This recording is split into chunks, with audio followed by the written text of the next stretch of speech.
What is up, everybody? Welcome to Possibility. I am your host. I'm for Brady, which, if I may speak for my co-host on the show, wish him a very happy week. We know he's enjoying himself. Joining me, as I'd like to say as always, but for tonight only, my man Uncle Weezy, the man behind the stats. Uncle Weezy, how you doing tonight, my man? I'm doing great, man. This is one hell of a card that we have. We've got 15 fights on it, and there are some lines that have been moving quite a bit. You know, I do these prop templates early in the week to kind of take a look at, where these things are when they first open, but these lines move so fast. Now that I'm looking at it, it looks like some of these lines have moved maybe a little bit too far. So we might get some value going against the crowd this week on a couple of different fights, but it's always great to talk about this data-driven way of finding value in these lines, and I can't wait to chop it up with you, brother. And I'm appreciative that Brady decided to take the week off during a pay-per-view for my own standing. But let me give a quick shout out to the chat while we're here. We have Gerald Lynch is here. Brandon is here. Bruce KO is here. Grateful Dude, who I see a lot. Brandon again. Zach Singleton, who I see a lot in my chats too.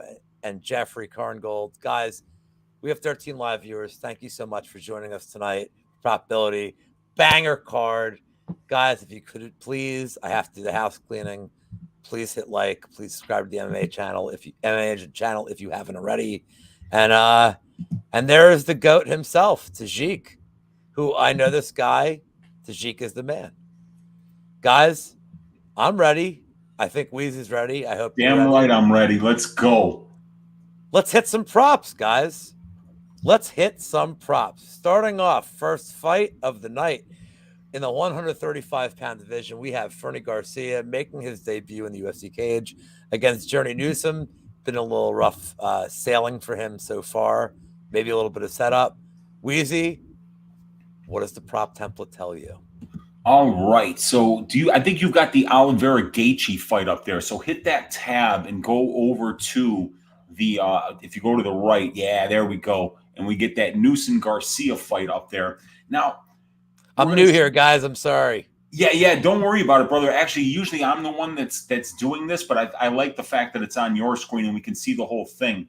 So right now the fight doesn't go to decision, plus 115 according to Bet Online. The fight goes to decision at minus 145. So 135-pound fights are finishing inside the distance just about half the time, 49.43% of the time. And we've got these guys in their combined overall finish rates, finishing 13 out of 24 times, or 54% of the time.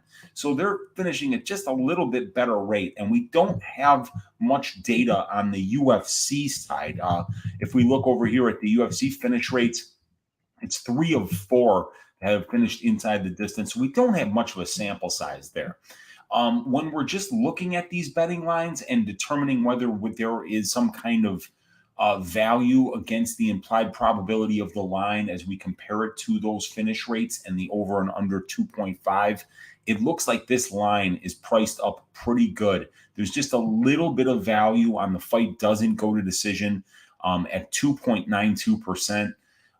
But, this one, if you use your eyes too, which we have to do that, we can't just look at the numbers and to, bet every time we think we got a 2% edge. We'd be betting every damn fight, and we wouldn't necessarily be doing great, because if you throw enough shit at the wall, chances are, some of it's going to stick, but a lot of it won't.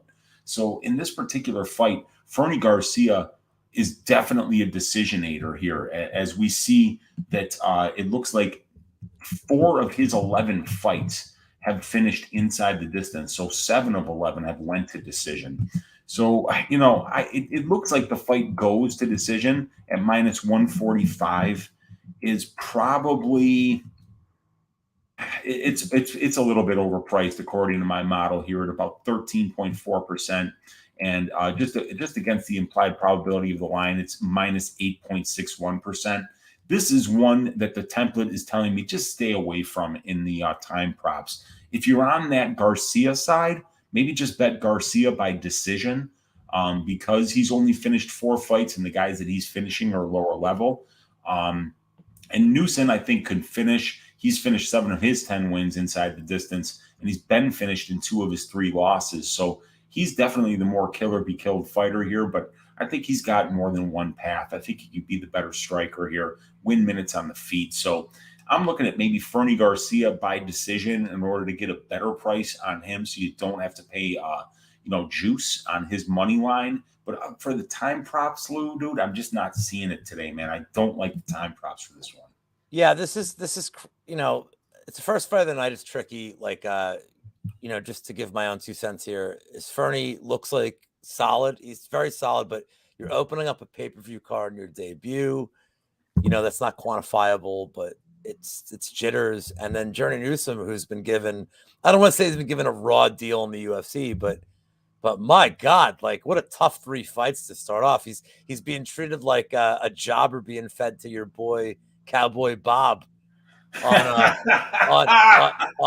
Superstars on a Saturday morning. I mean, Journey Newsom's not had a very easy run of it, but yeah, I mean, I think Newsom's path to victory is maybe a KO, but I'm with you that Garcia, if it goes distance, it's gonna be him piecing him up for 3 rounds. So yeah, and Fernie Garcia's never been finished either. I mean, he's one of these Mexican guys, and we know that they're known for their toughness. These guys are tough. I mean, they are extremely difficult to finish.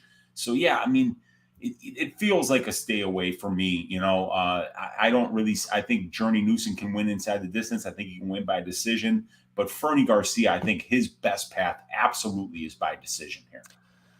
All right, so let's move on to in the 115-pound division. Lupi Godinez against Ariane Carnelossi. The under 2.5 is plus 230. I grabbed these lines off of 5 Dimes, by the way. I know Brady's on Bet Online, but when I looked, Bet Online had incomplete lines for some of the time props. So 5 Dimes was the most complete. Check your books. These will vary. Plus 230 under 2.5, plus 185. Fight doesn't go the distance. Weezy, Lupi and Carnelossi does seem like there's a path to victory for both here. What are we hearing here? What are we seeing here? So we've got like a little bit of a clash of styles here. I mean, if you see for the fight doesn't go to decision and the overall finish rates, right? You see under combined, Ariane Carnelossi, 16 fights, 13 of them have finished inside the distance. And then we got Godinez here, where only 2 of her 9 fights have finished inside the distance. So you've got in Godinez a fighter who's definitely a lot more prone to go to decision. And in Carnelossi, you've got a lot more of a killer-be-killed fighter, 81.3% of her fights finishing inside the distance. So this makes it difficult because we have a clash of styles. Who gets their way? Is it Carnelossi who's going to be walking forward, throwing bombs? And she's just yoked, dude. I said earlier this week, she looks like she's been pulling a plow, for Christ's sake. And then you got Godinez, who's a really good wrestler and is doing a lot of good work in order to win minutes on the ground and up against the fence. And her takedown percentage is good, and she's winning a lot of minutes there. When I look over here at the combined UFC, we've got 7 fights. 4 of them have finished inside the distance. It's definitely showing some value here at about 29.5% above the divisional finish rate and 25.5% better than the implied probability of the fight doesn't go to decision line at plus 190. These lines are priced perfectly according to the divisional finish rate. And, the implied probability of the lines, Lou, is matching up beautifully with the divisional finish rate. If you look across under betting lines in the orange there, you'll see that all of these lines are negative EV here, minus 3.94, minus 1.13. So all those are priced up correctly according to the divisional finish rate. But the divisional finish rate for female strawweights is only 30.54%. The divisional finish rate, the finish rate combined of these 2 ladies inside the distance is 4 of 7. That's 57%. That's 26.6% better than the finish rate of the division. And it's 22.7% better than the implied probability of the line. So in this particular case, it looks like, the bookies are telling you, all right, this fight goes the distance 70% of the time. But what the prop template is telling you is that, especially if Lupe Godinez, gets into a position here dominant on the ground where she can finish, that she probably will be able to. Carnelossi's been finished in both of her losses. And we like the fact that 4 of these 7 combined fights for these ladies in the UFC have finished inside the distance, and that we're getting a plus 190 line there. And that's only a 34.48% implied probability. So, it's with our eyes, we're looking that this fight probably does go the distance. But at paying up at 70.5% on the implied probability of the line, I just kind of feel like we're overpaying for this right now. Yeah, and I don't think the stats are lying here. I think that it's kind of a consensus. If Lupe Godinez does win, it's probably going to be like a 30-27 grappling decision. And that I think the part of the line that swings it is that Carnelossi's had a 3rd round finish before. And yeah, I mean, the fight script would indicate that if there is a finish, it's probably in the 3rd round. But I'm with you. It would seem that this is definitely skewed toward a decision win. We'll move on to a fight that to me is very interesting because we have very little fight data on this one. And that would be Cledson Rodriguez against CJ Vergara in the 125-pound division. Or I'm sorry, if I could do it once in this broadcast, in the 125-pound division. That's the voice right there that actually drives the show right there, Mr. Lou Betcha, ladies and gentlemen. We got a treat today, and this fight is going to be a treat. Both of these guys durable, 4 combined losses, only one of them inside the distance, and both of these guys pretty good finishers for flyweights at sitting about 68.8% combined on 11 of 16 combined wins. So these fights are finishing inside the distance between these two guys 12 of 21 times as professionals. So that's 17.3% better than the divisional finish rate of 39.82%. But it's priced perfectly according to the implied probability of the line, which is 55.56%, sitting right now at minus 125 for the fight doesn't go to decision. Now, when you see the area under the orange there where it says betting lines, we can see that the fight goes to decision just according to the divisional finish rate for 125 pounds is underpriced by 8.96%. The over 2.5 is underpriced by 8.25%. And the over 1.5 is underpriced by 5.46%. So we've got 3 fights, and I think 2 of them are contender series fights, right, Lou? And only one of them is finished inside the distance. But if we look over to the left side of the spreadsheet for the overall finish rates and overall decision rates, we're seeing that these guys haven't been fantastic finishers. It's like not like either one of these guys is finishing 90% of their fights inside the distance. And that most of these guys are fighting on the regional scene. And we're already seeing that the fight goes at minus 105. That's a 51% implied probability. Well, guess what? 60% of flyweight fights go the distance. So we're looking at 9% edge over the books here for the fight goes. We're looking for an 8% edge for the over 2.5 in this particular fight, and a 5% edge, actually almost like a 5.5% edge at minus 220 for the over 1.5. So, and I'd like to say that if we use our eyes here, that this guy Vergara is extremely durable. Oh, So yeah. Yeah. I mean, really, right? I mean, like this guy's a gamer. He is absolutely walking people down, and he can take shots. There's certain people that look like they were kind of like born to fight. And then there's other people who are great hammers, but really bad nails. Like when things start to go bad, they check out. They find a way to find that door. Vergara does not strike me as that kind of a cat, So I'm kind of liking the overs here, dude. What do you think? You and I talk about this a lot about guys like you love JSP and I like Billy Q, and like we love these guys that fight for your money. And in very limited time that we've seen Vergara, he looks like the kind of guy that like maybe if the skill set rounds into like his balls, like he will round into like just a dude we love to back all the time. He's being put up against a guy, Cleson Rodriguez, who has looked, he's looked all right in the limited we've seen of him, but much like I brought up of Fernie Garcia, you're making your debut in the big cage. You're making it on a pay-per-view. Like, and this doesn't factor into the stats. Like, there's not a metric. You can't actually quantify this. And it's a big thing. And we don't know how people are going to react to that. And I think Vergara, if the first round is Rodriguez kind of getting his bearings, Vergara is very live here. And he's very live, just hang in there, and he seems like he's tough, and he seems like a guy that gets stronger as the fight goes on. I'm with you on the over. I guess Rodriguez by decision is the bet that I like, but I like the time prop here. I like the over. I think this is going to be a 3-round war. I think this is going to be like the hidden gem of the undercard prelims. Oh, dude, this guy Clayton. I mean, he's a beast, and he's an animal. Oh, dude, he's so good. He was really fun to watch, and I can't wait to see him because this guy Vergara is not somebody that shies away from a fight. He's not somebody that's going to like try to take you down and win a bunch of minutes on the ground and lay in prey or something like that. He's going to walk forward. So it's going to be a really fun fight, and it should be one of the most exciting fights on the prelims. And I mean, that's saying something because there's some really good fights on this card. And I think Vergara can hang in there. I really do. I think he can hang in there.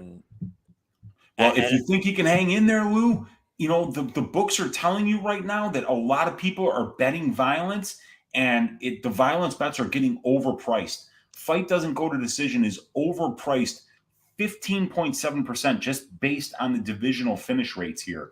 And because both of these guys are fairly new to the UFC, you want to kind of like, when you don't see massive finish rates on either of these guys' records, you want to kind of just take that divisional finish rate value that you're getting here. So if you think that Vergara is going to last, the fight goes, the over 2.5, the over 1.5, they're all underpriced right now.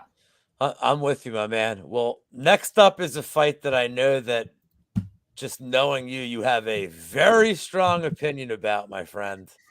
And that would be in the 125-pound division, Tracy Cortez against Melissa Gatto. Before we get to the stats, we have 24 live viewers. If you haven't already, please like and subscribe to the channel. Thank you guys for tuning in with us on a Thursday night on Cinco de Mayo. Thank you for sacrificing your alcohol abuse to watch our show. We both appreciate it. I know from talking to Weezy that he has a very strong opinion on this fight. I know from looking at Twitter, they also seem to have a very strong opinion on this particular fight.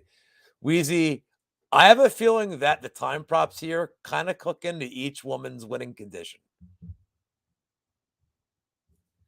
And you are on mute, my friend. I just had to cough for a second, so I put myself on mute for the first time. He's okay. Yeah, man. It happens to the best of us. I mean, we try to be professionals at all times, believe me, but believe me, sometimes I got to cough. Anyway, Tracy Cortez, 3 of her 10 pro fights have have finished inside the distance. But for Gatto, it's 6 of 10. So it's a little bit higher percentage here, but really still only 45% of these two ladies combined pro fights have finished inside the distance. But right now, for fight doesn't go to decision, they're pricing the line at 40%. So it actually looks like for the fight goes, and I believe that this fight is going to go to decision. Fight goes to decision in the 125-pound weight class 58.9% of the time since the dawn of the feather or the flyweight division. So we've got a really nice analytics here over 146 fights, 58.9% decision rate. Right now, the fight goes, they're pricing up at 64.29%. But when we look at the combined fights of these two ladies, we are seeing that only 2 of 6 have finished inside the distance here. So on the overall finish rates and on the UFC finish rates, I'm seeing some value on the fight goes to decision here at minus 180. It's a little bit juiced up, so we don't want to, bet the house on it, but The over 2.5 is only overpriced by 4.73%, and the over 1.5 is actually underpriced at minus 355 by 1.43%. I think that's a great bet right now and a great parlay piece, the over 1.5 if you can get it. But the over 2.5 at minus 210 is also looking very good for me right now, priced at 67.74%. Look, Cortez is a cage wrestler. Gatto is a Brazilian jiu-jitsu specialist, but this fight is not going to take place much on the feet. When I look at the control time stats for Tracy Cortez, according to my spreadsheet, she's controlling her opponents right now just over 40% of the time, 42% of the time. But that's actually wrong because in her Contender Series fight, there was no control time data. She's actually controlling her opponents just under 60% of the time when you factor in the control time in the fight over Agapova on the Contender Series. So I don't see this world-class grappler Agapova. No, not a world-class grappler, but look, world-class grappler, and my simp, Maria Agapova, my personal simp. Come on, man. World-class psychopath, maybe. It's very attractive. She's odd. She's definitely different, but she's an interesting prospect, Maria Agapova, and I'm looking forward to seeing her back in there. I'm here for it. Yeah, me too. Marina Moroz did a number on her, man, and I wasn't expecting that because we hadn't seen Marina in a long time. But god damn, did she come out looking good. Clint has Marcos. I have Agapova. There you go. You can have her, bro. And Maria, if you're listening, at the risk of my girlfriend getting angry, if you need a shoulder to cry on, Lou Betcha is here for me. I will send you my address. And my word. Okay. But back to the current fight of Tracy Cortez. Dude. So that minus 180 for the fight goes, and even better, the over 2.5 at minus 210. I like those. Those are good lines to me right now, and I think there's some value right there. So the one. Like let's get to the two win conditions here, because I know you're very strong on the Cortez side, but you're also strong on the Cortez side by decision. You feel like it's going to be right. So, and I feel like anybody that's on the Gatto side right now is on that she's going to pull a sub from guard, or that's where she's most live. Absolutely. I'm a big believer in Tracy Cortez this week. However, the one thing that I've learned over my time MMA gambling is just don't ever be truly confident about women's MMA, because it's going to get you into trouble. There just seems to be more variance there. And sometimes the more confident I am about a read on women's MMA, the worse it goes for me. So, I think Cortez wins this by decision, but do I think that Gatto is live to grab a submission at some point? Yes. Do I think that she's live to land a big shot at some point to the body, to the legs, to the arms? Yes. Is she going to knock out Tracy Cortez to the head? No. Have you seen the size of this young lady's head? And she can take a shot. Tracy's got a chin on her, and she's got a huge head.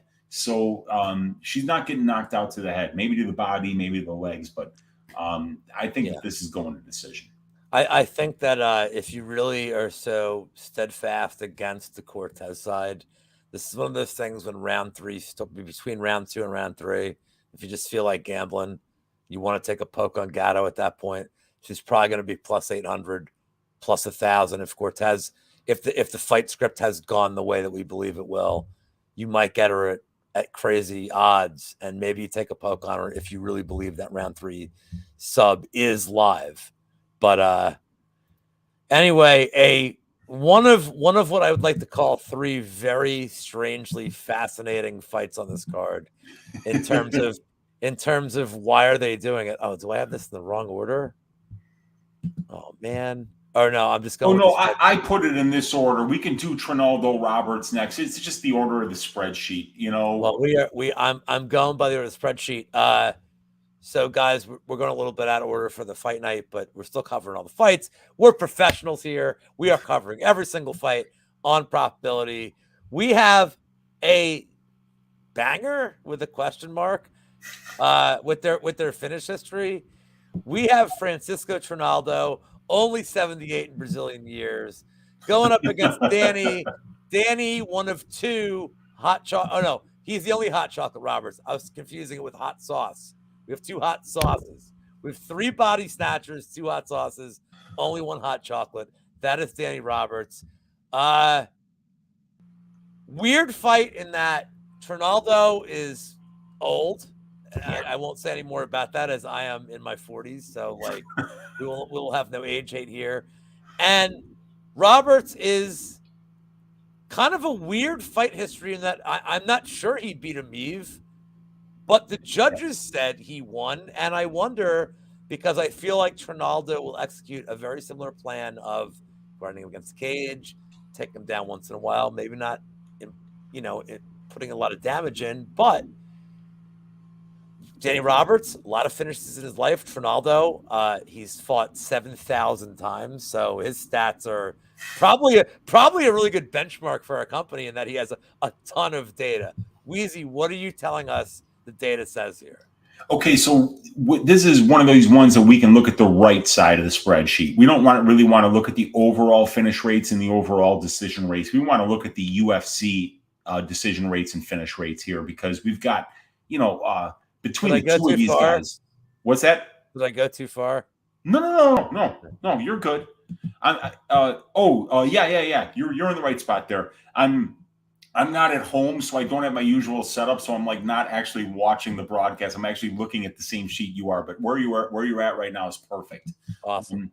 Because we're looking there, we see 11 of 24 combined wins inside the distance, 6 of 11 combined losses inside the distance. So the finish rates here, 17 out of 35. But we notice for Trinaldo, it's 9 of 24, but for Roberts, it's 8 of 11. So with Roberts, we really got kind of like a killer be killed fighter here. And the last fighter that he fought against was another guy that's pretty much only going to decisions in, Ramazan Amiv. He hasn't finished anybody.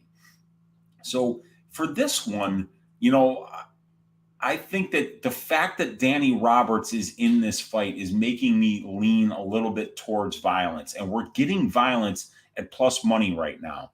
And we would need it there because these fights are only finishing in this particular division 48.5% of the time. So we want to get a plus number here. And we're getting that. 48.6% of these guys' fights have finished inside the distance, but now that Trinaldo's getting old, the birth certificate says 43. Okay. I kind of like the fight doesn't go here, but it's not something that's screaming to me. I'd like to get a little bit better, maybe 125, 130 on that. The under 2.5 at plus 150, that's a little bit better. I like that. And the under 1.5, I'm not touching because that's just not, I don't really see that happening. But the under 2.5, the fight doesn't go. I kind of like them, but, this is one where it's priced pretty good. Yeah, so I'm with you here. It's funny, so maybe I'm just preaching the church of Tim Troiano here, but the first second I saw this fight, I'm like, split decision. I'm just betting the split decision. They're both coming off split decision wins, and that's the trap. You see that, and you're like, all right, well, maybe that's their win condition. But I'm with you. It's weirdly priced in that you would think with Roberts, he again, like you said, kill or be killed. He doesn't work by the hour, and Trinaldo is having. Can I use Postum twice this week? He's having his Postum. For most of you that are not as old as me, Postum is a coffee-like beverage that's not really coffee, and it's kind of disgusting. But my dad drank it. But also, my dad's in his 80s, and he's like in the best shape anybody I've ever met in my life. So maybe Postum's a thing, man. I don't know. Anyway, the only way you can find it now is on Amazon, or if you're my girlfriend who somehow found this to me to troll me. I digress. We have an old man and we have a guy that can't be killed. And yes, the finish line is it's set very strangely. 1 plus 115 seems, for Danny Roberts' fight history, almost mispriced, but are we going to get an Ameev fight again? It seems like that's kind of he can execute the exact same game plan Ameev did. Grind him up, throw him down, and maybe throw a couple more punches, but also he's 90. Yeah, he's 90 and he's a lightweight. He's not a welterweight. Right. And Danny Roberts is huge. So, I think that's going to be the problem here for Trinaldo is I don't really know how he gets this thing on the fence and keeps it there if that's where he wants to be. I think that this is going to take place on the ground or in the open. And if it does, I think somebody's getting finished. I hear you. Hey Weezy, do you have 50 cents on you? You know what? I don't, but I think we got a fight where we're looking at maybe the Bulgarian 50 cents. I mean, if you have Bulgarian 50 cents, you're right at home. Because we are up to maybe not the greatest fight on the card, but like, strangely enough, one of my strongest bets on the card. Blagoy, I'm putting out a new album after I get stabbed. Ivanov against, oh God, I do have to say all of his names. Marcos Rogério de Lima, fresh off of killing Clint's dad, Ben Rothwell, in a first-round knockout that I have to say I was on top of that one. All right, Weezy, this is a good test for the template because heavyweight fights, a lot of variance, but traditionally speaking, you look at heavyweight fights, whether you're a casual like me or a sharp like you, and you think violence. Maybe that's the case with this one. Yeah, so we got an interesting one. So if you just scroll just a little bit over to the right to the UFC finish rates and the betting lines, right? We see the top line green, we see the middle line red, and we see the bottom line yellow under fight doesn't go to decision. And what that is telling us is that we've got a killer be killed fighter going up against a guy who's a decision guy in Blagoy Ivanov. So which one of these guys gets their way? And I think it's very interesting because De Lima has been finished in all 5 of his UFC losses. Blagoy Ivanov couldn't be, finished by a murderer with a knife who stabbed him 15 times, once in the heart. This guy was in a coma for like a month. He gets stabbed to warm up. Yeah. No. That's what they do in the back now. They actually like stab him in the side and then they put some duct tape over him. And then they send him out to the ring because they're like, it makes him mad and it makes him a better fighter. Look, this guy can't be killed, and you got this guy in De Lima here where this guy is coming out blasting like Yosemite Sam. He's crazy. He's trying to remove your leg, the bottom half of your leg from the knee. He's trying to take your head off with wild hooks. Every kick he throws to your body is meant to literally explode your liver inside your body.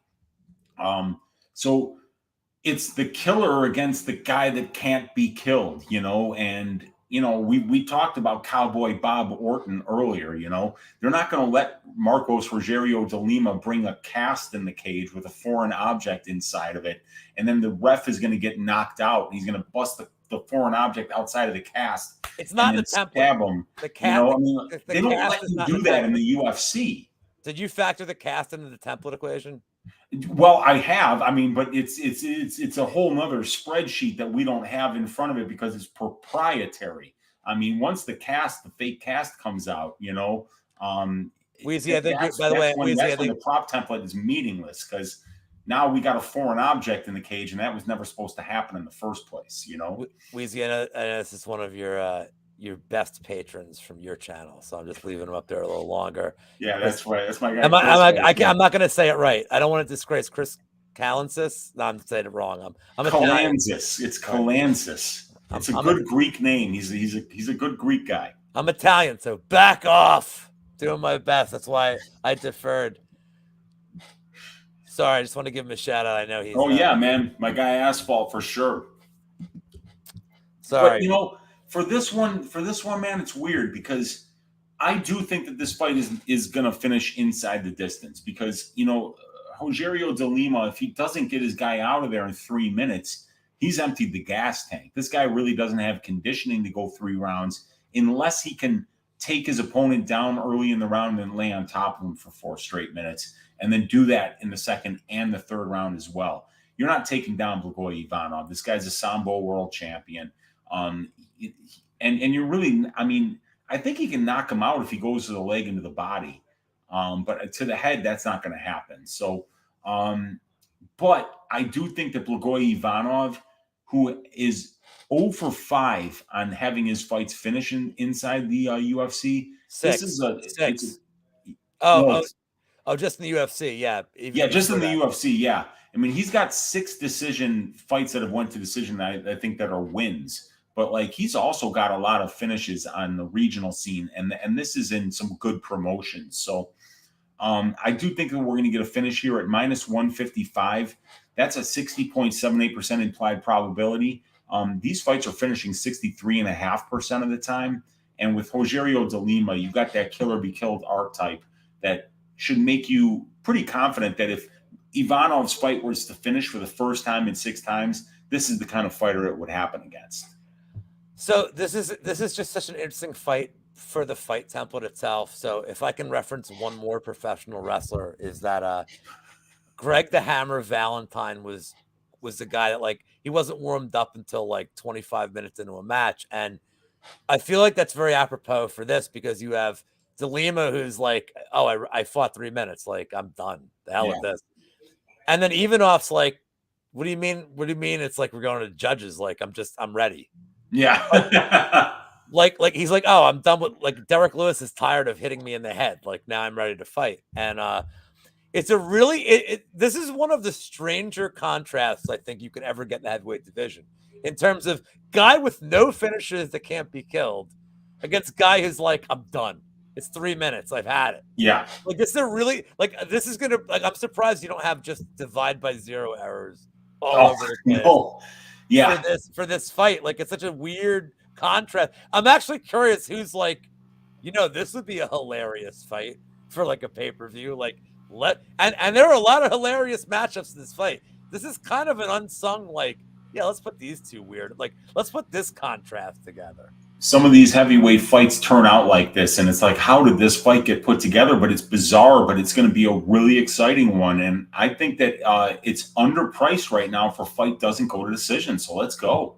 I do too. I'm strangely on the Ivanov round 2, but if you want to hear more about those prop bets, tune into the Bet Elevator Friday night, 8:30. Sorry for the cheap plug. That's your fault, Brady. You're not here. Also, Weezy, I had to put danger in caps for this. Yes. For this matter. We have, let's go from a maybe plotting heavyweight fight to a really exciting fight in the 125-pound division. Brandon Royval against Matt Danger Schnell. Under 2.5, priced at -145. Fight doesn't go, -180. I think people feel this should be Royval's fight. I am not maybe 1,000,000% on that train, but I would really like to hear the stats playing in this one, because Schnell's got a long career. And by the way, which can't factor into this, is Schnell's had some really weird bad luck with injuries, and this Alex Perez, like, not weighing in and being like, no, I'm not taking it. And like, I don't blame him. Perez tried to take an advantage. He didn't want to take that fight. I understand it, but it has been now, I believe, about a year since Schnell fought. Yeah, it has. It's been a long time. And, we've got a situation here where when you look at that betting line section of the prop template, for fight doesn't go to decision, under 2.5 and under 1.5, you see overpriced lines by 23.1%, 23% for the under 2.5, and 18.65% for the under 1.5. But then when you look just below that to the fight doesn't go to decision and the UFC finish rates, you see 5 of these guys' 6 combined losses have finished inside the distance. 4 of 8 of the wins have finished inside the distance. You add that up, that's 9 of 14. That's 64.3%.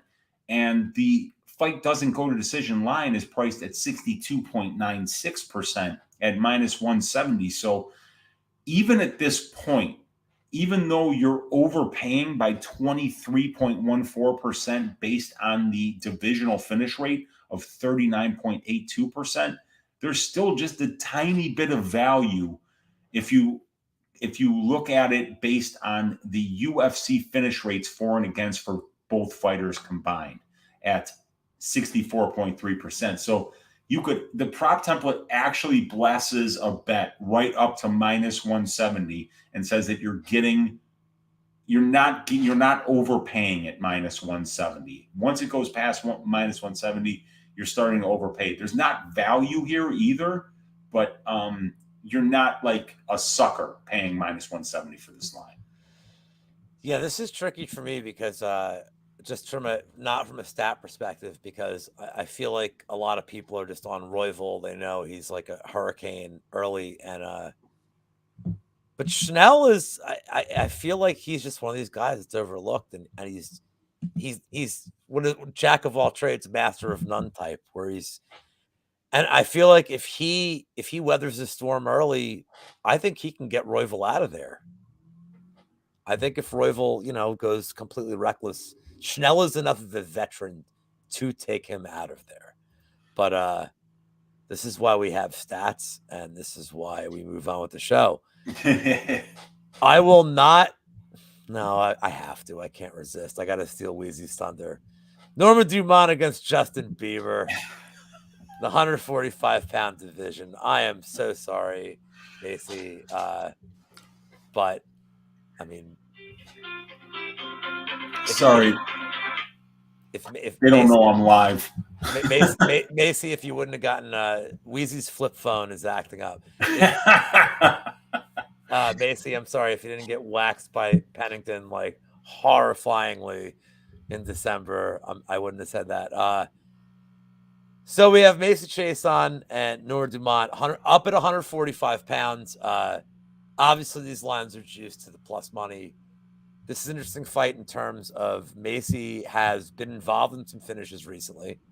And Norma, despite her results, seems like she is a bona fide, has the power to be a finisher. We don't have a ton of data at this weight class, do we, Weezy? Yeah, see, I even put this into the women's 135-pound division because there's something like less than 20 fights at the 145-pound division. And, I mean, like, we can't even rely on that data. So we're putting it into 135, which has a 35.62%, finish rate. At 145, it's definitely higher than that. But really, this is a tough one because with Chiasson, we've got 4 of 7 fights finishing inside the distance, so more than half. But for Dumont, it's 1 of 4. And the only one that finished her, I believe, was Megan Anderson. So 5 of 11. It's sitting right there around the 50% mark. It looks like there's a little bit of value on the fight doesn't go.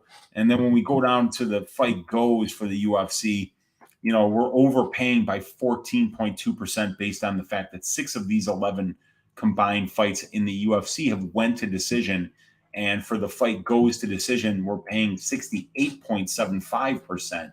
So this, to me, it's just a complete stay away in terms of time props. Yeah, I mean, I agree with you just from looking at it from from out here without the stats. I feel like Chiasson maybe, we've talked about this before, and I'll talk about this more tomorrow, but one of her biggest paths to victory at 145 has been her size. And I'm not trying to, if anybody sees this video that's not hating on women, she has used her size appropriately in the cage to get takedowns, to get people in the cage. Norma Dumont does not strike me as a big girl. She just fights. She fights at her size, and she fights really well. I'm with you. I think this is it seems like a war of attrition more than it does anybody threatening to finish for all 15 minutes. But yeah, I don't think we need any more time on this one. Let's go to one where it's not going to be a war of attrition. Let's go to one where I think there could be violence from both sides here, and a very divisive one on MMA Twitter. Randy the Rude Boy Brown against Khaos Williams. I don't know Khaos' first name. I imagine it's not Khaos. It's Kalen. Okay, so Kalen Khaos Williams against Randy the Rude Boy Brown. We'll say Rude Boy Khaos to keep it short. At 170, minus 125 is the under 2.5. Minus 160, fight doesn't go. Great weight class for violence traditionally, and more importantly, you have one guy in this fight at very least that loves violence, and one guy that has, at least recently, twice been a victim of violence. What do you got, Weezy? So, yeah, I mean, 17 combined fights for these two, 11 of them finished inside the distance, right around 65%. So, right now we're paying 61.5% for the fight doesn't go to decision. So, we're getting like a 3.2% edge there. We're getting a 16% edge over the divisional finish rate of 48.43%. So, these guys are finishing 64.5%. The division finishes about 48.5%.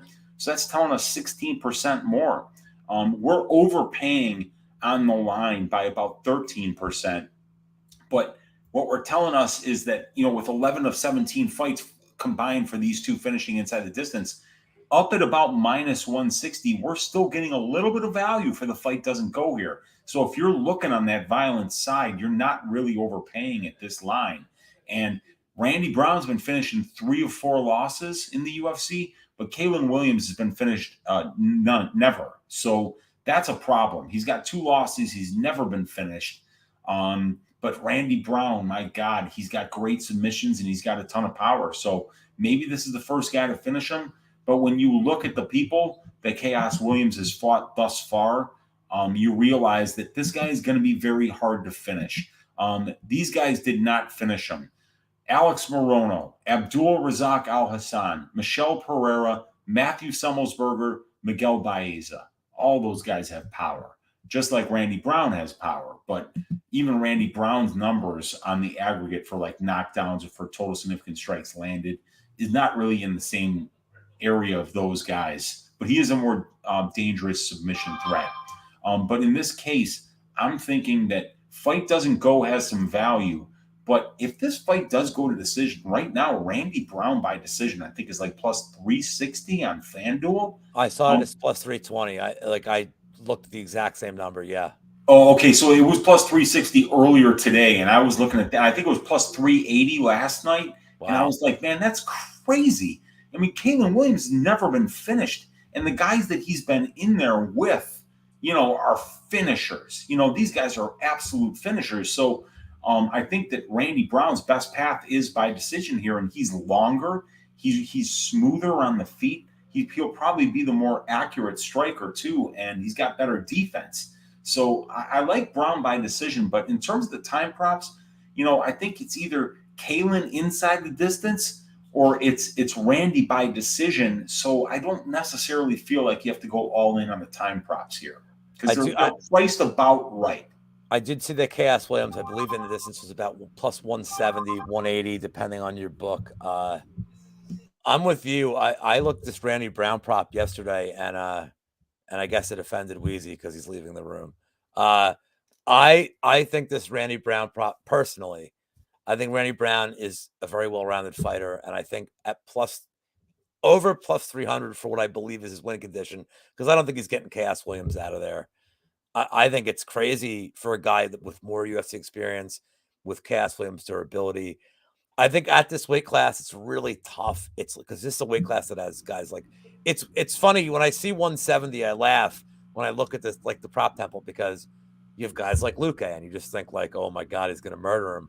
And then you look at Bilal Muhammad, you're like, brilliant fighter who's going to game plan him, and Covington. And like, you have this very mix and mash of, like I didn't mention Smesh, who like just ruins the median. It's like 9 seconds, 12 seconds. It's interesting. I always see 170. This is such a fascinating weight class to me.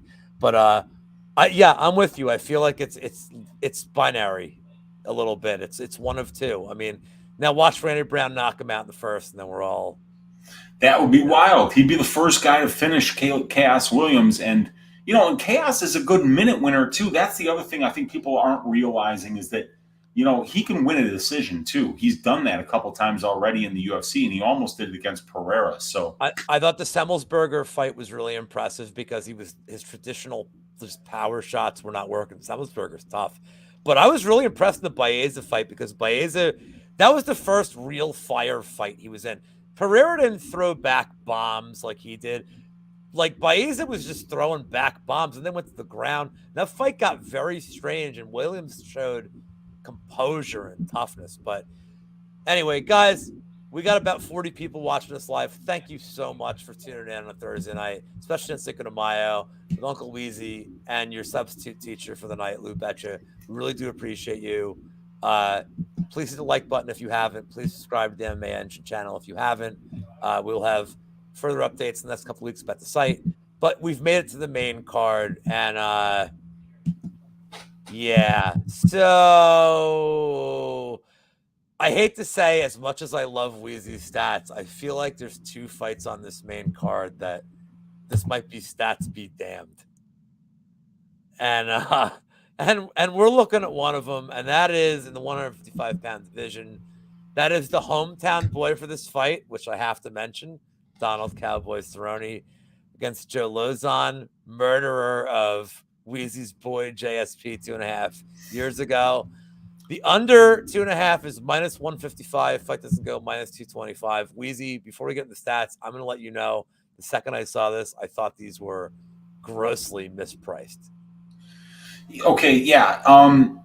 So what the books are doing here is they're overpricing. The fight doesn't go, the under 2.5, the under 1.5, based on how these fights normally finish in this division.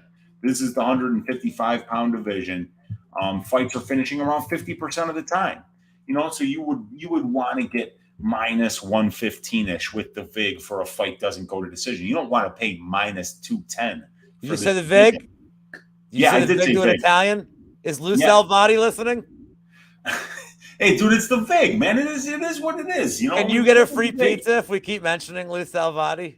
I do. I don't even know who the hell Lou Salvati is, but I would like some pizza. I thought that was your guy. What was the place that you were late to? Lou Malnati's. That's Lou Malnati's. Yeah. Lou Salvati, Lou Malnati, tomato. Hey. Well, if he's listening, give this man free pizza for free price. Yeah, I deserve it, man. I worked there for some years, dude. When I was trying to help you, bro. I'm just trying to get you free food. But so it looks like we're overpaying, right? And then we look, so we can go to the right side of the spreadsheet and look at those UFC finish rates, right? 29 of 38 combined wins for these two gentlemen coming inside the distance, 76%. 14 of 25 losses coming inside the distance, that's 56%. 43 of 64 of these guys' combined UFC fights have finished inside the distance. That's 67.2%. Guess what the line is priced at? 67.7%. So even if the fight doesn't go decision minus 210, there's still the template's telling us that it's fairly priced.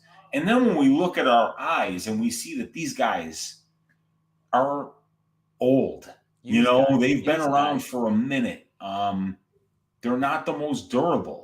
Cerrone's a slow starter and Lauzon's a fast starter. And Lauzon gasses and Cerrone gets better as the fight goes on. It's kind of hard to picture this fight not finishing under 2.5 rounds, but we're paying minus 180 for the under 2.5 right now. And I think we could have got that at minus 150, minus 140 earlier in the week. So we're overpaying for it just a little bit in terms of, we're overpaying a lot in terms of how these fights normally finish under 2.5 happens 46% of the time. We're paying 64.2% right now. So we're overpaying quite a bit, but it's Cerrone Lauzon. You got to figure either Lauzon gets him out of there in the first or Cerrone gets him out of there in the second. Yeah. I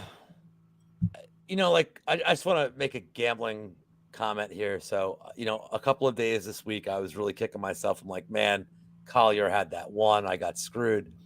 But then it ultimately dawned on me this week. You know what the problem is? I bet on that fight. So if you bet on a side here and it gets to the third round, you deserve to, what were you doing? Yeah. I'm saying, this is time props for me or nothing. And I'm just betting for I mean, I hate to say it like this. I'm betting for one of these dudes to just retire and be like, "Yep, done." Yeah. Because if this gets if it gets to the third round, two things. Number one, it's hilarious, and it might be like epic. But number two, I lost this bet. Just rip up the ticket. Yeah. Like you're at the horse track. Just rip it up and be like, all right, Yeah. next fight. But it's funny. We're talking about two old guys here, and I somehow feel like it's not really the oldest weird man fight on the card, because we have OSP and Shogun Rua fighting it for now, 205. I say for now because I wonder if this weight cut goes badly for OSP, if he's like, bro, can we just call it heavyweight? Because this seems like a cash grab for Rua. He'd be like, I don't care, dude.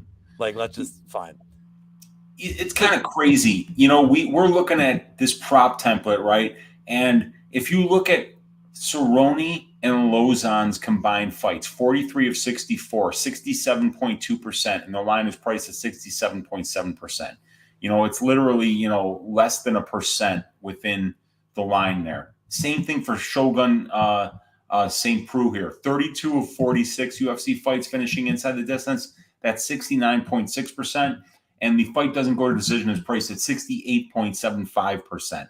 So we're almost getting 1% edge here. But it's priced almost perfectly within 1%. When you have this giant sample size, these are where the lines get pushed to. They get pushed to where they're priced perfectly. And you're overpaying for fight doesn't go by 11.3%. But based on these guys' finish rates, you're looking at, you're paying at minus 220. That's the most you want to pay for this fight doesn't go. These guys are finishing their wins at almost 80%, and they're finishing their losses at 62%. They're both getting older, so that means the loss percentages usually go up inside the distance as you get older. You could parlay that fight doesn't go if you want, but at this point, it's priced up about as far as you want to pay up for it. I came back just in time. Yeah, I mean, this is another one like the last fight. Being on his side here is kind of interesting. Rooting for them to just be like, why are we fighting on a pay-per-view card? Seems to be the angle. I will say this. The one line I thought was interesting was Rua in the distance is plus 400. And I feel like that I'm not saying it's the only way he wins this fight. I can't say that because OSP has shown a tendency to kind of give up or like fight weird. But for vintage Rua at 4-1 against the guy who like the scales are important tomorrow. I will say that. I believe OSP has had kind of I don't know, man. He's for a guy who's at some points in his career looked like a world beater. This is such a strange, weird fight, dude. Yeah, they're getting some legends on this card. I mean, Cerrone, legend. Lauzon, legend. St. Preux, legend. Shogun Rua, legend. And then you got Tony Ferguson, who's an absolute legend, So, but a lot of these guys are, and even Chandler's almost 40. So I'd like to respond to George Montero here. I'm not sure if this is meant as a compliment, but I know both dudes, and I accept your compliment, sir. In fact, I only hope that I am as funny as Ari Shafir, because Stanhope's done some really funny stuff, by the way. A lot of people sleep on Stanhope. He's that dude's a beast. Very, very funny. And Mushroom thinks I look like David Tell, which me and him have talked about privately. Mushroom and I are both Philly boys, so I'll forgive him for his trolling. All right, let's get to a fight where not everybody is over 70. Let's get to a fight where they're a minimum age of 34. And that is Tony Ferguson against Michael Chandler. 155-pound division. I would think this is one of the more volatile divisions statistically. But you are getting this is a very hotly debated fight. Before you get into stats, I've seen two bets that are very popular. One is over 1.5. Yeah. And then one is Ferguson round 3. People are loving the Ferguson round 3 prop here. Weezy, break it down why we should or should not even entertain these props. Okay, so 14 of these guys' 22 UFC fights have finished inside the distance at 63.6%. And once again, the line is priced within 1% of that at 64.29%. That's overpriced by 14% compared to the implied probability of the line and the 50.37% finish rate of the division. So we're overpaying for Fight Doesn't Go here. We're underpaying for Fight Goes at plus 150. But check this out. Over 1.5 minus 170, over 2.5 plus 130, Fight Goes plus 150. All of these are, well, the over 2.5 and the Fight Goes are underpriced by about 10% a piece, but the over 1.5 has gotten absolutely steamed. You could have got that at like minus 120 earlier in the week. So right now it's getting to be priced about right. And Chandler hits like a truck.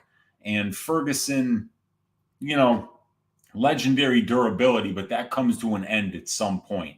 And, like you saw his body just frankly shutting down in the Gaethje fight. I mean, that was really kind of hard to watch.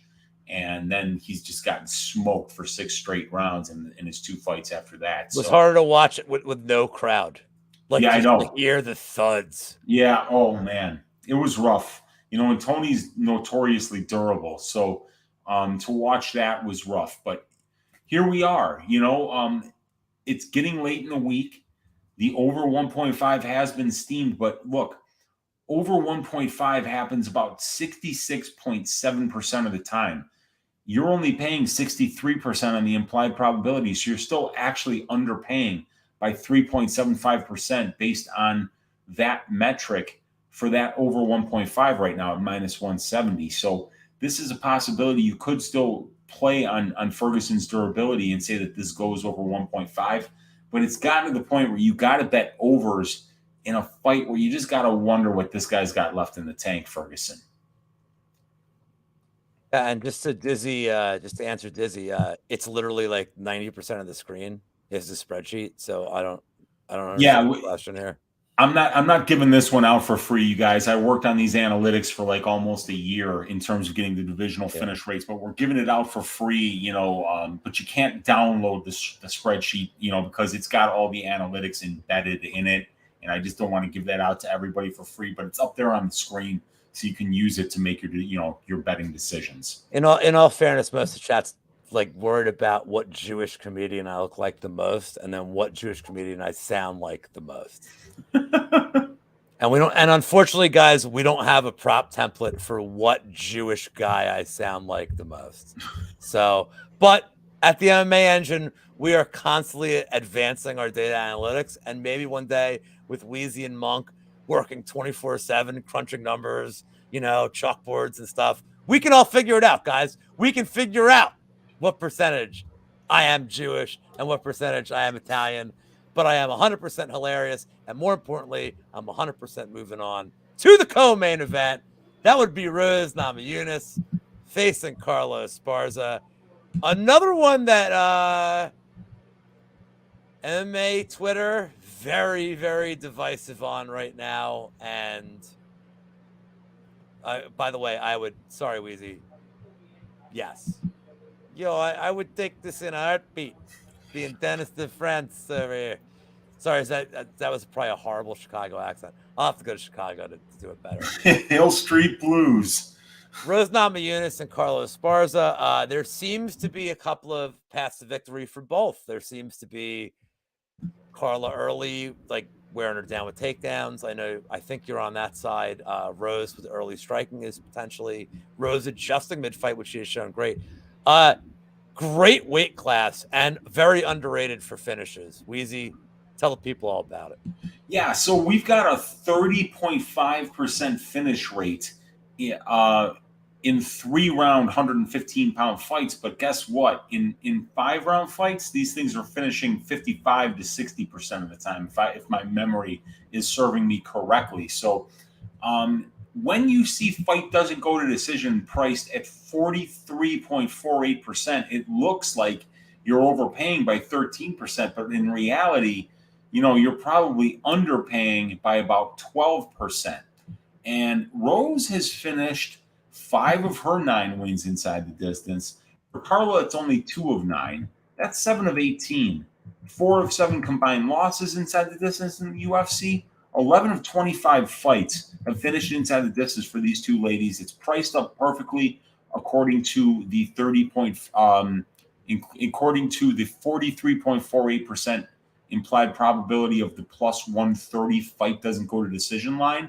So it looks pretty good, but when you consider that I think there have been 20 fights, and I think 55 or 60% of them have finished inside the distance, there might be some value on the fight doesn't go here.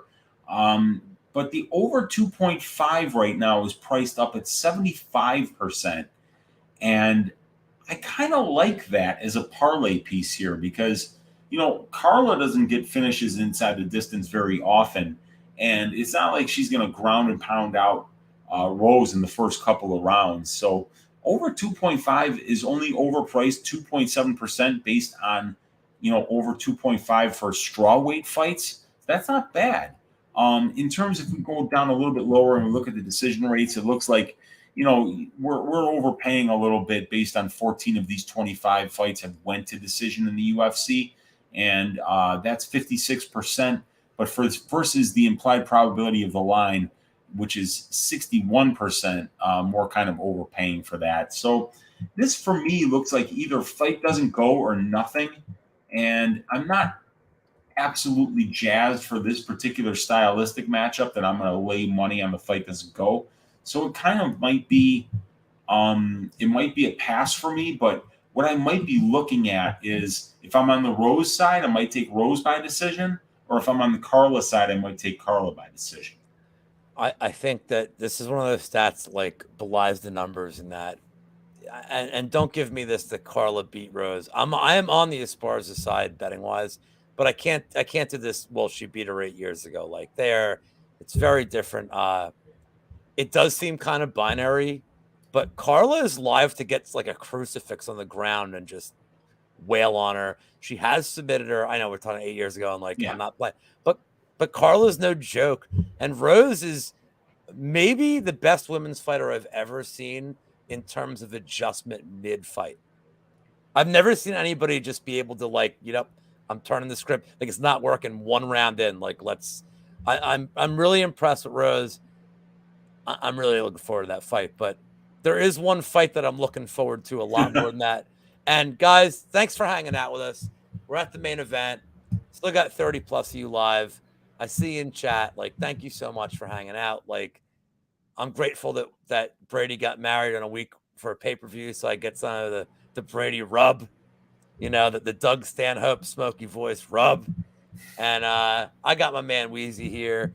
We're probably going to listen to the Budos band afterwards, listen to some chill music in the MMA lounge. But before we go, we got one more fight to take care of. That is the main event.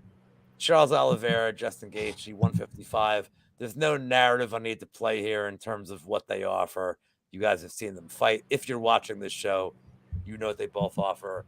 I feel like the time props are safe in terms of betting fight doesn't go.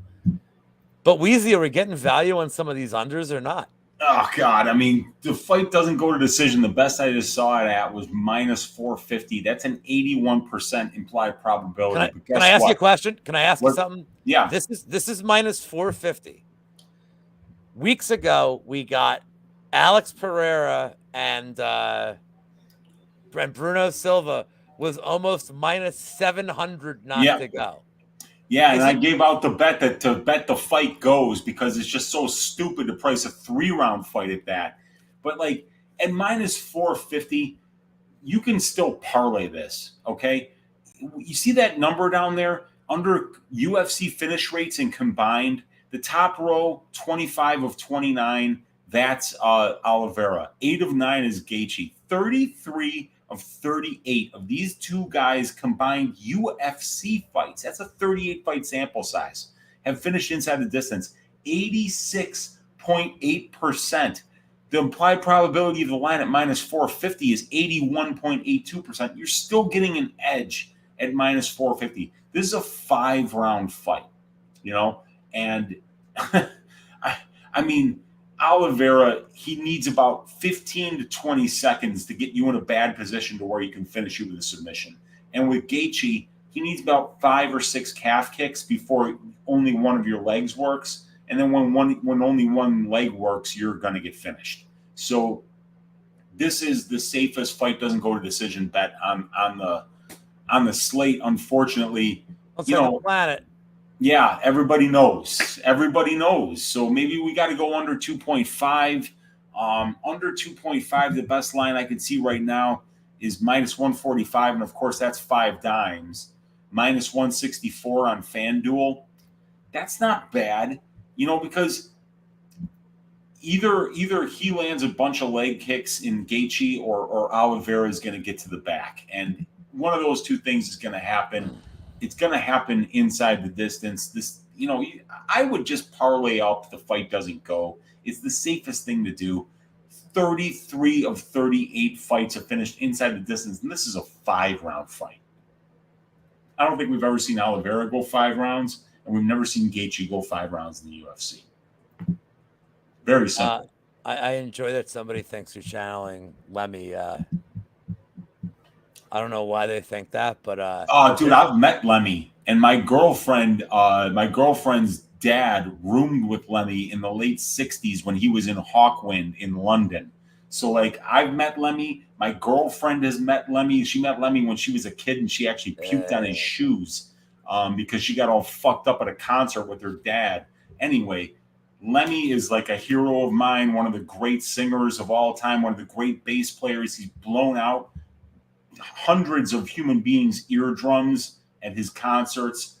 Rest in peace, Lemmy. Someday soon, my friend. Lemmy Killmeister. There's a dude, just, on an aside. So I don't know if anybody in the chat has ever watched darts, on TV in England. It's a huge...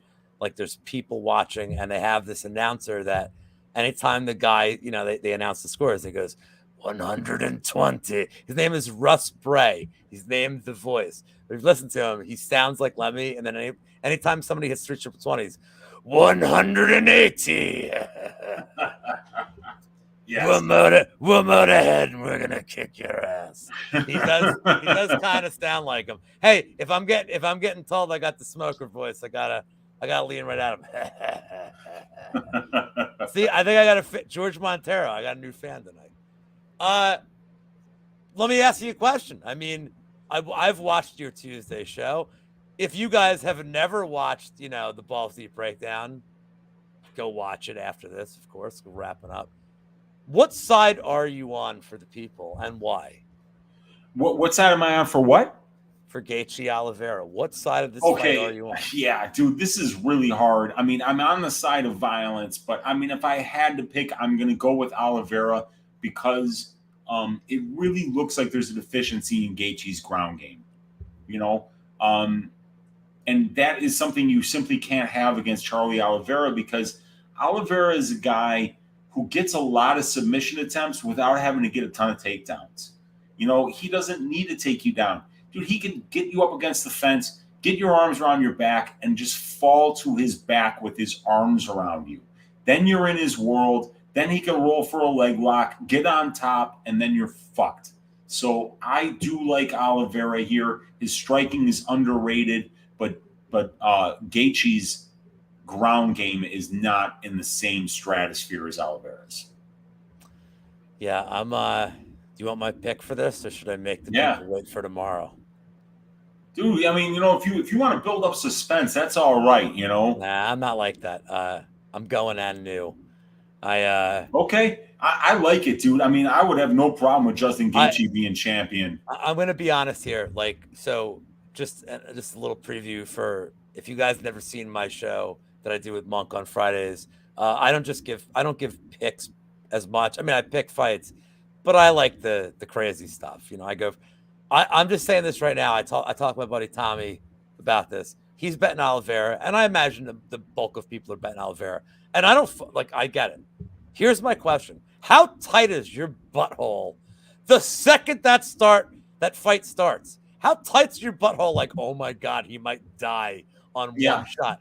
And all I can think of is, I saw Chandler hit him. I've seen Ferguson hit him. I mean, Oliveira's hittable, and I just imagine if Chandler hits him like he's been hit, there's just no coming back from it. I like Chandler, or I'm sorry, not Chandler. I like Gaethje's. He's been a little more patient since he's been with Whitman. Like he's not he's guy has a rep for being a reckless fighter, but he's not reckless. Like, I mean, let's take the Khabib fight out of it. Like, look at the Chandler fight. I thought he fought a very well controlled. He was still throwing bombs, but like, can he? And his leg kicks are insanely tough. Like, yeah, they're a problem. I mean, look, I think we all agree if Oliveira gets him down, that's probably all she wrote. But yeah, can Gaethje keep it up long enough? Because if he tags him, look, who cares either way, man? I'm on time props for that. But my God, like, we are blessed with a wonderful fight. Yes, guys, we made it. Hour and 16 minutes. Still about 40 live in the chat. Thank you so much for hanging out with us tonight. Weezy, tell the people where they can find you. I feel like they know already. Yeah, man, you already know, but you can find me on my YouTube channel, Uncle Weezy. I just got another beer here. We're about to go out and get some dinner. What beer is that? What? Give me that can. What is that? This is the Ninja versus Unicorn here that we got here in Chicago. This is Pipeworks Brewery, some good people over there. And yeah, I'm going to be downing this beverage right now and then heading out to meet my girlfriend and some friends out for dinner. And find me Uncle Weezy on YouTube, Pub Sports Radio on YouTube, and of course the MMA Engine on YouTube. I'm breaking down fights every damn day for you guys. We got a fantastic card, 15 fights for UFC 274, and we need to stack cash tickets like flapjacks. I'm just going to give you a real quick parlay here. We like that fight doesn't go to decision, Lou, for Lima Ivanov, right? Because somebody's going to die there. I like it. Yeah, I like it too. You had me at plus money. And then let's give wherever you can parlay Oliveira Gaethje fight doesn't go to decision. That'll be leg 2 because that's a free leg for us. And then the third leg, I think it's going to be the over 2.5 in that Clayton Rodriguez CJ Vergara fight. So if we put those 3 lines together, I think we got a great parlay for this week, and we're done, my friend. Nice. So Tiger, I see in the chat saying any draw stick out tonight. I see a draw, and I will tell you tomorrow at 5:30 on the Lou and Monk happy hour, because that's when I give away bets that are 20-1 or bigger.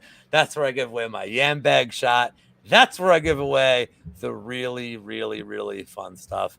I will give away one bet that I love tonight that's a prop, because we just talked about this fight. I don't want to pick just a sub prop, but Blagoy 50 cent, Bulgarian 50 cent, Ivanov, round 2, depending on your book, is plus 650 to plus 750. I think it excellent. I think it plays into Lima's wilting condition of like being terrible and just hating life in the second round. And I know, and the price is so high because Blagoy doesn't have any finishes, but you're not betting on Blagoy's like history of finishes. You're betting on Lima being like, I don't want to fight longer than 8 minutes. This is the worst. This is the worst. Also, yes, you can find me on Insomniac. You can find me at the Parsippany Laugh Hut at 11 p.m. tomorrow. Mushroom. Yeah, rat bad, no good, dirty son of a bitch. No, I'm on 2 shows tomorrow. 5:30, the Monk and Lou happy hour. Monk does the DraftKings stuff. He's awesome at it. I am like just the comic relief, throwing out some crazy bets. But if you really like crazy bets, 8:30, the Bet Elevator, our new show. Me and Couch Warrior, we bid on bets, and whoever bids the highest must make the bet. There is no like, well, I'm going to bet plus 5,000. It's like, great, you're betting that fight. Like, must make the bet. So, little interesting spin. And then Brady is back tomorrow, allegedly. The guy's a lunatic. He works so hard. Brady was back at 7:15 on his channel and the MMA Engine simulcast doing his best bets, guys. And are you doing the thing tomorrow, or you're like just doing music? Oh, tomorrow I am. I'm going to be on the RotoWire podcast tomorrow night, doing a guest spot with Sun Tzu would normally be doing it, but I'm going to be doing it with the real Chris Olsen and the DFS Sniper. Going to be doing a little spot with those guys. But then, tomorrow, on Saturday, you can find me on Brady's Best Bet. You can find me on Pub Sports Radio, and then Sunday right back on Pub Sports Radio for Stat Diggers. We're going to have to get ahead on the Rakic Blavich card that's coming up next week. Yeah, it seems. Sorry for the. I have to get that card out to you. Sorry for It's crazy. Just so you guys know, Weezy's been doing this for a while. He's a true professional. I am what they call a hack, and getting the peek behind the curtain these last few months at what it's like to create content, and because they know I would rather just be the coder and never be on camera, being accused of being every weird unsuccessful comedian in the last year. Thank you very much, guys. So seeing the work that they do is crazy. And Weezy, yeah, it's you guys put in so much work, and I bask in your glory. So, well, guys, we're about to put in some more work, you guys. Right about now, it's Cinco de Mayo. I'm going out to party. We've got our bets in, so now we just got to wait for these bets to cash, and then we buy our yachts. It's that simple, I'm gonna go make my lovely young lady some tacos. She's not listening to me, so if she ever watches this back, she'll know I spoke very respectfully of her. Guys, have a great night. See you the next couple of days. More importantly, if I can steal from Weezy, let's stack some tickets like flapjacks, cash tickets like flapjacks. I'm new. I'm a sub. I won't be here next week. Brady will be back, guys. Have a great night.